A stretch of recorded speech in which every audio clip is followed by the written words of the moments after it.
Hello, everyone. Welcome to another session of the over 200 speakers at the Voices of Women Summit. My name is Sherry Cameron. I am your host for this session, and I am absolutely thrilled to introduce to you Juliana Nahas MD, Dr. Juliana. Now, I am excited personally for this topic because, as we shared in the green room, I have a son with autism and a daughter with ADHD. So, this is a perfect topic for me. I'm so excited to have you here. Welcome. Thank you. I'm very honored to be a guest on your show. Thank you. Oh my gosh, I'm so excited. And I know the audience will be too. So, before we jump in, let me tell you a little bit about Dr. Juliana. Am I saying your last name right, Nahas? Yes, perfect. Perfect.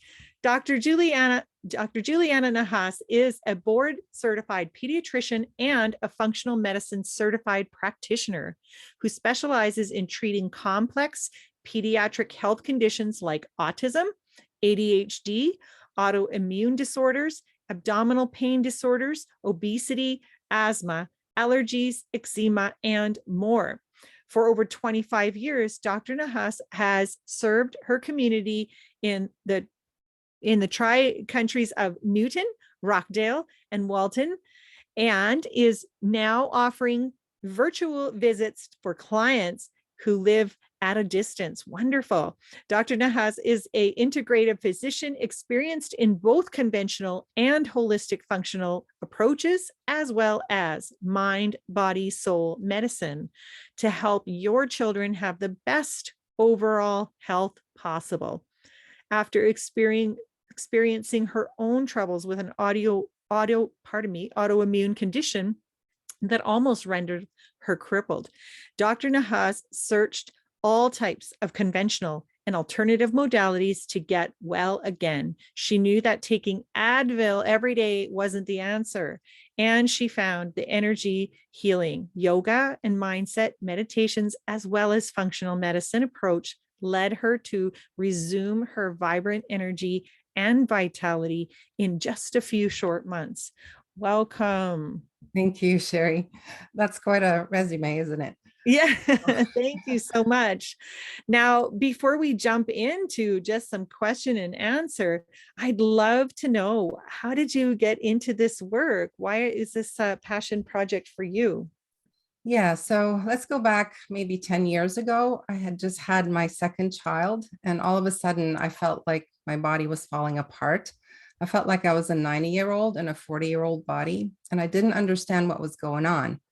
That's why I mentioned in my bio that I searched all over the place to find answers. None of my colleagues in medicine could give me an answer why I was feeling the way I was. And I had migraines every day, body aches, arthritis. It was a mess, right? Like I could barely write a prescription, in fact, Mm, in my office. It was wow. very difficult. So that led me to searching outside of the conventional medical model because that's the model I came from, and I couldn't find the answers. And I found some relief in energy medicine, meditation, yoga, etc. But also I discovered functional medicine, which was a whole new realm for me. I'd never heard of it before I stumbled on it in my search. And that led me to studying with some of the leading teachers in that forum. And now I'm certified and I can bring a lot of this curated information to help my patients.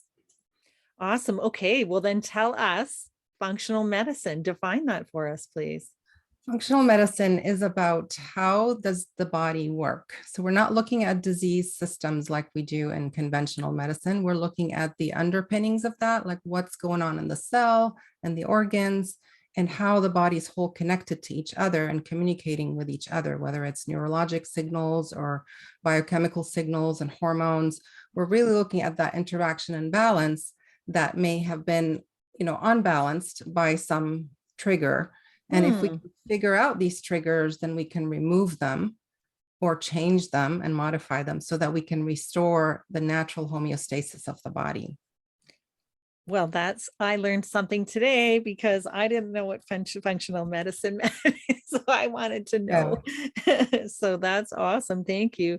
So, well, let me ask you this. What do you feel is like the biggest thing that people need to know when it comes to your topic? Like, what is a Yeah. myth out there, or the biggest thing that you think? There, There really is. I remember when I was first starting out as a doctor, and I would have parents ask me, like, can we, my child has ADHD, you just diagnosed them with that, or my child has autism. What can we do? What are we going to do now? And I really didn't have many answers. I could Mm, say, well, we could try some medication to control the symptoms, but I really didn't have a way to heal those children. And it broke my heart. It really did. And then I would have other parents that would come in and say, we don't want any medicine. We want holistic stuff. What do you know mhm, about holistic medicine? And mhm. at the time, I didn't know because I hadn't had my illness and I hadn't had that journey yet. So I would come up empty, feeling on both sides, I couldn't satisfy anybody. And it was very frustrating for me. And maybe that was like a sole purpose thing, that it just threw me into that path to really find the answers. I'm happy to say that today I have answers for both camps. If you want medicine, sure, we can go that route. If you want holistic, well, let's dive in, because that hole is pretty deep and there's a lot to uncover. Okay, so that's wonderful information. My next question for you is, so what are the benefits and maybe the downfalls of both sides of that coin? I believe each methodology has its place. So conventional medicine came about because of trauma and acute illnesses. It really wasn't designed as a chronic disease management system. Mhm. Functional medicine addresses the chronic issues. So they each have their place. And I would say that's why I embrace it all. And I'm not throwing anything out. I'm not Mhm. changing, what I do. I'm adding. I'm always looking for more tools in my tool belt. And I just found that adding that piece of functional medicine filled the gap that conventional medicine had left behind. Great. Janine says, we are afraid to have our child be on medications for ADHD. What would you share Yes. with her? Yeah, I think a lot of people have fear about, is this medicine going to be addictive? How long do we have to put our child on that medication? What if it doesn't work? What if there's side effects? All these are great questions, right? And if the parents don't want to go the functional or holistic route, we're really left with just that option. Like, we have to use medication. And then it's really the job of the doctor to try something as low a dose as possible to really optimize the patient's health. And even as a conventional doctor, I used to talk to my patients about diet. So we would say, remove the coloring from the food. Don't give them any food coloring. Don't give them any sugar. Try to buy organic food, eat healthy. Don't go to McDonald's every day, right? So that's really part of any medicine. But now I take Mhm. it a layer deeper and I really help my patients understand, like, the importance of having a good, robust diet, because that's the foundation of our health. It really is. It's one of the pillars. The other pillar is lifestyle. That includes sleep and exercise and how much hydration the child is drinking. So it's all kind of filling in pieces of the puzzle. It's not just about no medicine or just holistic. Like, we can really look at it as a spectrum, and where are we on the spectrum and what do we want to try and experiment with. Awesome. Janine, it'd be great to know if you are okay to put in the chat, how old is your child? And she asks, can holistic give quick signs that it is working? Yes. So I had a little 2.5-year-old boy that came to me. His parents wanted to try the holistic route. The child was diagnosed as mildly autistic, mild to moderate. He was a level 2. And at the time, he couldn't sit still. He would just run around the whole room, just very hyper. He couldn't make eye contact. He had like one word sentences. He couldn't string words together. Mhm. And really, it was almost like he wasn't there. To me, it's like this vacant look that I see in those children, and it breaks my heart, really. Anyway, we worked for about 4 months, and he is no longer diagnosable as autistic. His ABA therapist and speech therapist have released him from the program because he graduated. He's already achieved all the goals that they had set for him. And he's now mainstream. He's now 4 years old and he's a mainstream he goes to mainstream school. Basically, he's considered neurotypical. That's the term we use Wow. in our scene. Yeah. That's amazing. So Janine said her boy is 14. And now would you recommend when it comes to sort of the food and the other alternative to medicine, would you, especially I know in my experience being a parent of a child with autism and a daughter with ADHD, many parents that I've talked to, especially when their kids are younger, I don't know, they just feel like, oh my gosh. And I know I did too. I tried different medications with my son. And I know when I picked him up at his preschool and he was basically, it made him go to sleep and he was falling asleep in my arms. I just thought, oh my gosh, what am I doing to my son? So, Yes. what would you recommend? Like if someone's leery about it, would you really recommend like try sort of XYZ first, or how would you? I really would recommend you seek out a functional practitioner who knows how to examine the child, because I'm sure your son was having a reaction to the medication, and that may be because of certain nutrient deficiencies. So that's part of the genius of functional medicine. We test. Mm. We don't guess, we test. And we run a battery of tests that are not acceptable to the insurance model. We're outside of the insurance model. We can run some tests through LabCorp and Quest, of course, but it's not complete. So I like to do a whole battery outside of the insurance model that is more dialed in functional lab tests. And we can uncover so much, like infections that are stealth infections like yeast or Clostridia. We can uncover mineral deficiencies, vitamin deficiencies. We can uncover toxicities like mold.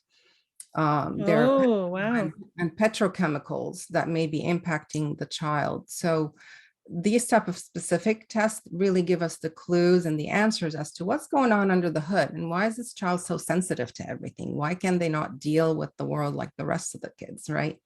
So Wow, that's powerful. I didn't realize you could test for those sorts of things. yeah, that's the power of that medicine. I mean, that's the only way I restored my health, is I figured out what my triggers were. I, replenished the vitamins and minerals that were depleted from my body, and I removed toxins from my home. And really within 3 months, I was back to myself. So it was a very quick That's recovery. powerful. Mhm. That's powerful. I mean, that's just showing too how much environment can play, into things. And, I think a lot of times it's not what we see, right? Right. So we're not really realizing. And of course, what you're talking about, what we're, putting in. Yeah, And diet. again, not always clear. We think we're doing things right, but maybe we're not. What we eat plays a huge role, but our environment is really, what soap products are you using? What chemicals are you using to clean your laundry, to clean your floors, to clean your counters?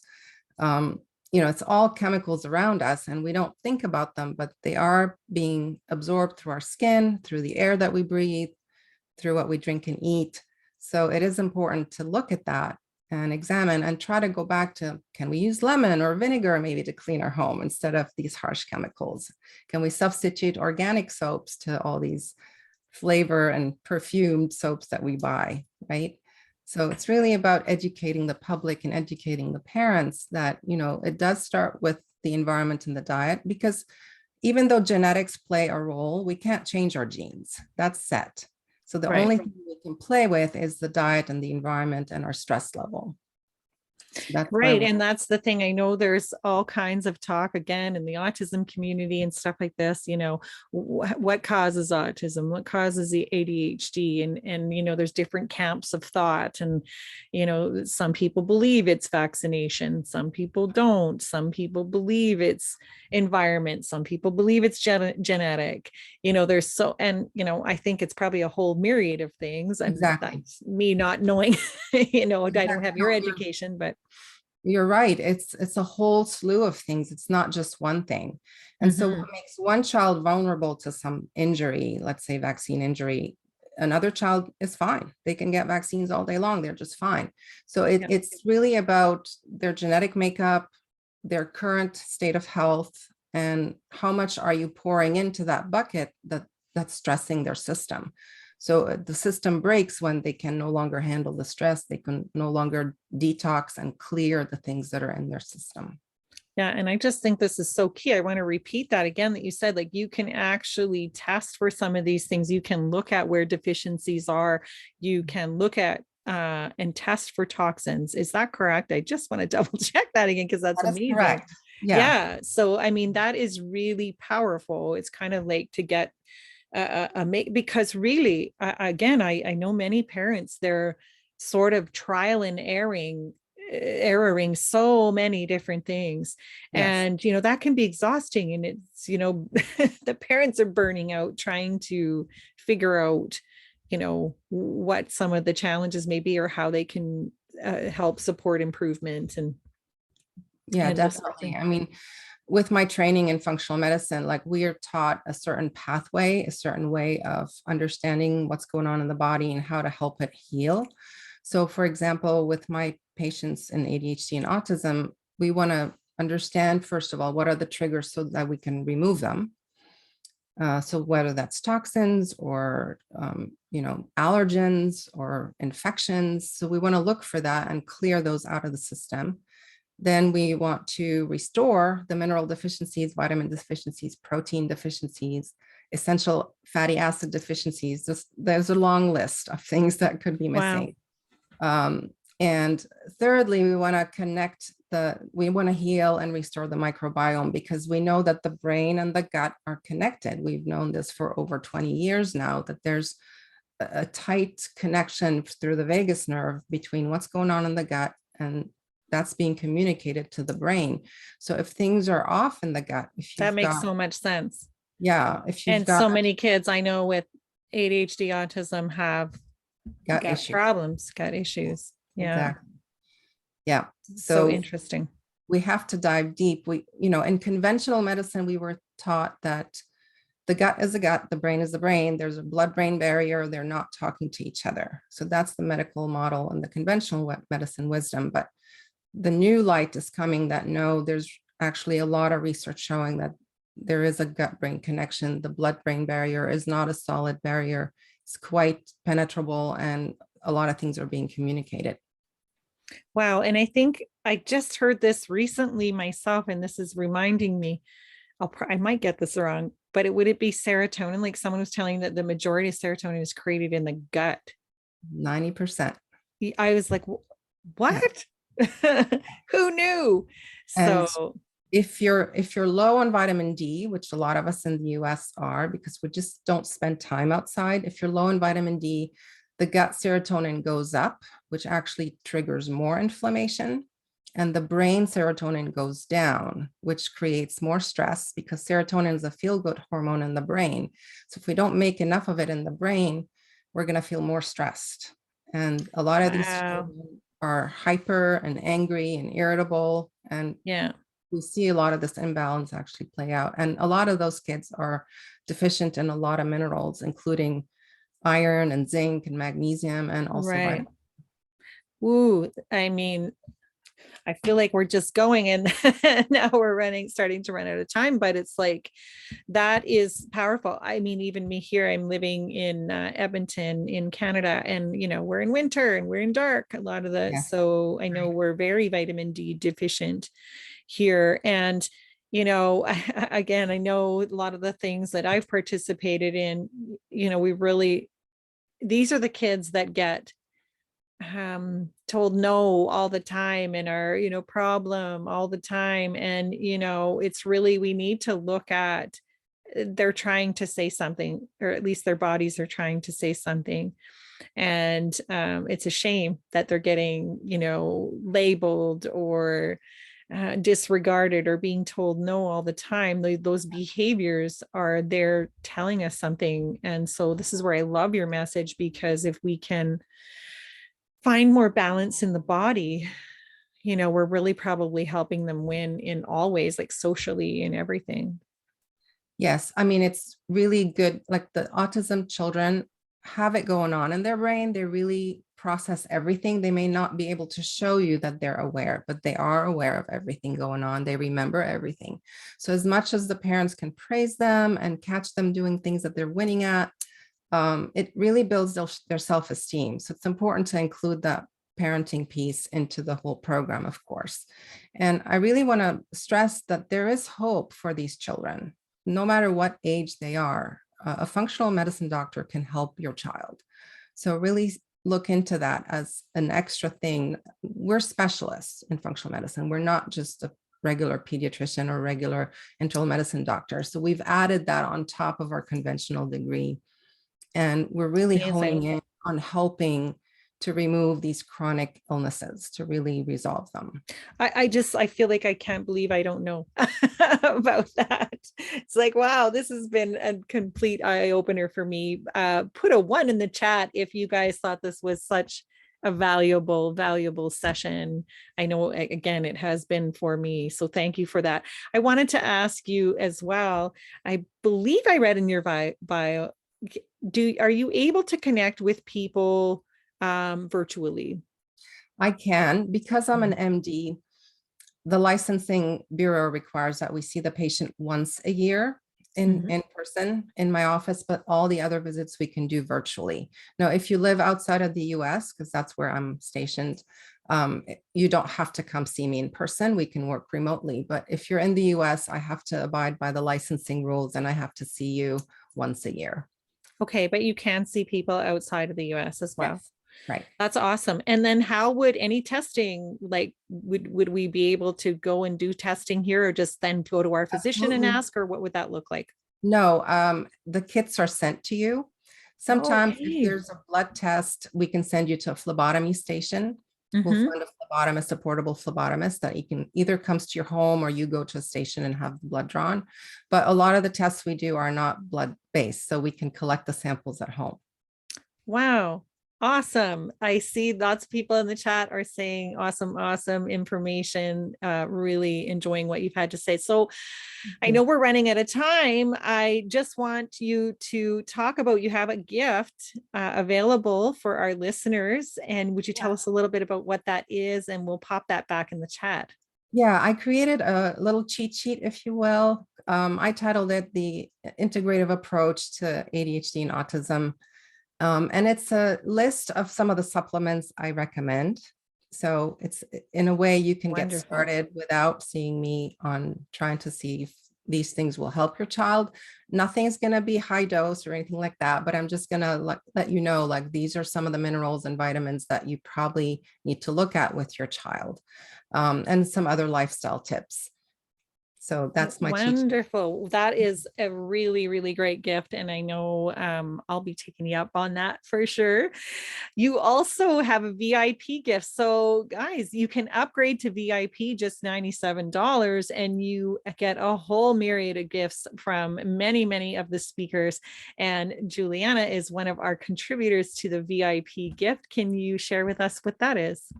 Yes, so in the fall, I created a 10 video mini course.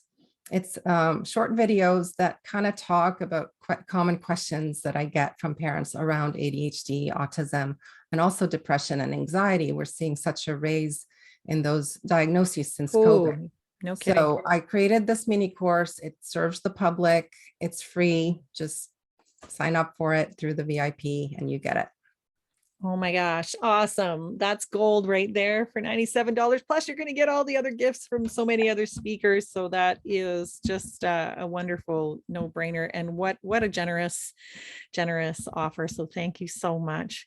It's been a pleasure speaking with you. So let me just mention that next up, we're in about 5 minutes. We will be chatting with, oh my gosh, I lost it. Give me 1 second and I will tell you who we're chatting with next. We are chatting with Lisa Paranzo, Finding Your Strength in Fitness. So that's coming up right away here in 5 minutes. Dr. Juliana Nahas, thank you so much for being here. What a wealth of information. I know I learned a ton. Any last final tips you have for our audience? Yeah, I really want to say it is possible to heal from ADHD and autism. So keep the hope, find the right doctors. We got you. We've got you. Beautiful. Thank you. What a wonderful, hopeful message. to close us out with. Thank you so much for being here, and we'll see you in 5.